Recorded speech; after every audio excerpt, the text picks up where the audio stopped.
Chapter 4 The Two People on the Run.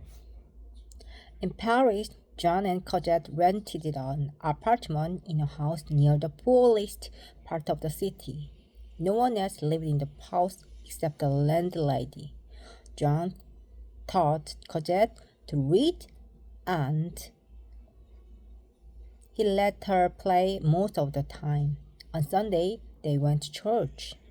Cosette grew to love John, and John loved Cosette deeply. They were like father and daughter. John dressed like a poor man, so people sometimes gave him some small coins.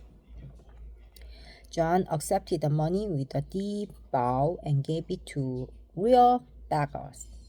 He became known as a beggar who gives charity to beggars. One evening, he gave some coins to a beggar near the church. The man raised his head and glared at John. When their eyes met, the beggar quickly dropped his head. John shuddered. The man looked like Javert. That night, John heard the house door open and close. It was usually locked at the night of night.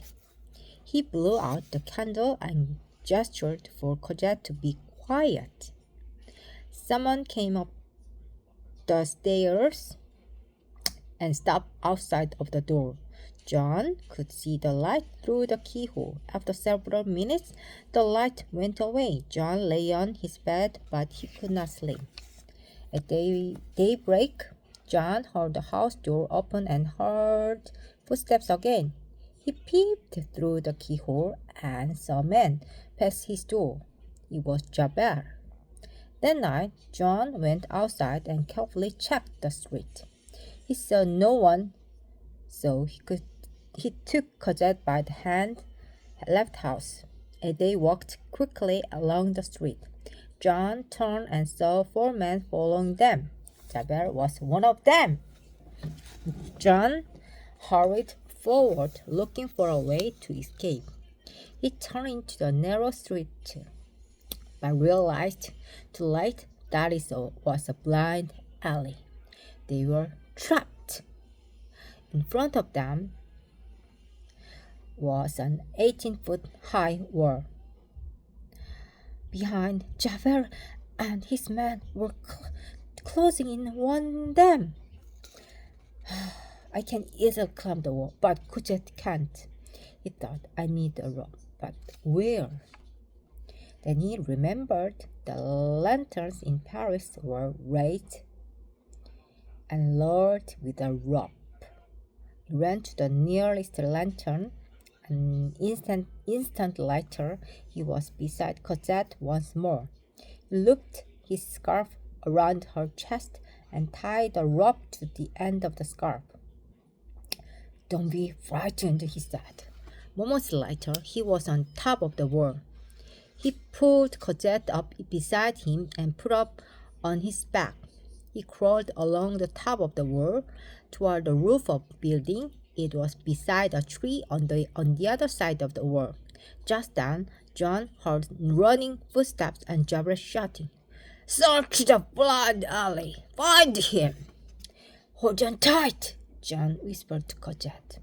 He quickly slid down the rope to the tree and climbed down to the ground. When John reached the ground, he saw an old man limping across the garden. John went up to him and said, Here's 100 francs. Let us stay the night. Mr. Mandolin, said the old man, is it you? Who are you? John asked in surprise. I'm Fauchelevent, said the old man. John remembered the accident in Montreville-sur-Mer. Franchever's knee had been broken and his horse had died. So John had found him work in a convent in Paris. Then this is convent? Yes, said the old man. But how did you get in? That doesn't matter, said John. I must stay. The next day, John and Cosette were introduced to the Mother Superior and allowed to stay in the convent. John worked as a gardener and Cosette joined the convent school. For several years, they were perfectly safe and content. But when Cosette finished the school, John decided it was time to go back into the world. They would be safe. He had grown old and Cosette was now a beautiful young woman. Who would recognize them? John rented a little house on the Rue Bourmont. It was a very private, with no close neighbors. No one could gossip about them. He also rented 2 other houses in Paris so he and Cosette would have somewhere to hide if ever necessary.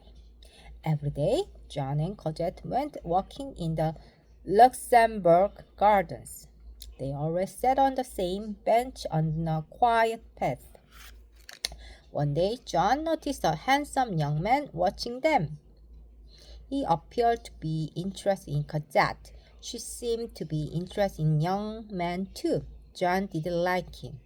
They moved to another house in Paris and stopped going for walks.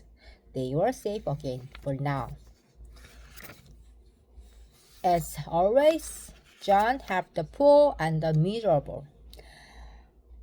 They only had to ask for help and gave him whatever they needed. One Sunday, when John was at the church, a woman gave him a letter signed P. Fabanto. Fabanto had written that he desperately needed money and asked John to come to his apartment. It was the same apartment that John and Cosette had escaped from, with Javert pursuing them. John was nervous about it. It would be dangerous, but he never turned down anyone who needed charity. That afternoon, John arrived in the apartment with Cosette. A man with a thin, evil face opened the door.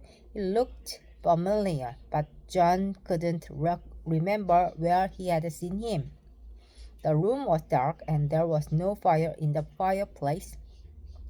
The man's wife lay in a bed covered in filthy blankets.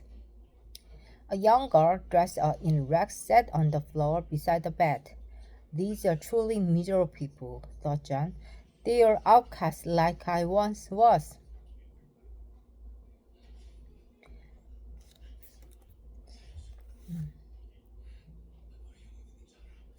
John put a bundle of clean clothes and warm blanket on the table. Take this. What else you need? You see how we live. I need 60 francs for the net rent, or we'll be thrown into the street. I have only 5 francs with me, but I will come back at 6 o'clock with 60 francs for your rent. John returned alone to Fabania's apartment at the appointed time. He put 80 francs on the table. This is for your rent and some food. Faban quickly grabbed the money. God will reward you for your kindness. John saw that Faban's wife was standing by the door. She looked strong and healthy now. 4 men were standing in the shadows against the wall. The door opened and 3 more men entered wearing masks. One carried a heavy stick and another had an axe. Faban's eyes blazed with anger. Don't you know me? He shouted. You came to my inn 8 years ago and took Cosette. You paid me 1,500 francs. Do you remember? John realized the man was Thénardier. He was caught in a trap.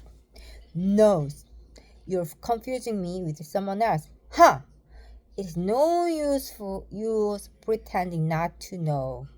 I've got you. Now, you're going to write to Cosette. Tell her to bring 200,000 francs or else. At that moment, a board of piece of paper was thrown into the room. Look at this, cried Thénardier's wife as she held out the paper. Where did it come from? Asked Thénardier. through the window, said his wife. It's from our daughter, said Thénardier. She said the police are here. We'd better leave now. While the others were reading the note, John slipped out of the window. Thénardier was wrong to think his daughter had thrown the note. It was Marius, the young man from the Luxembourg Gardens. He lived in the apartment next to the Thénardiers. He had seen John and Cosette when they came to the apartment, although they hadn't seen him. And later he had listened while the Thénardiers made their plan to trap John. That evening he kept watching through a hole in the wall. When he saw that John was in danger, he knew he had to save him. He quickly wrote the note and tossed it into the room. The trick worked. After his encounter with the Thénardier, John hardly left the house. And when he did, he went at night and in disguise. He encouraged Cosette to stay home and spend time in the garden. The end.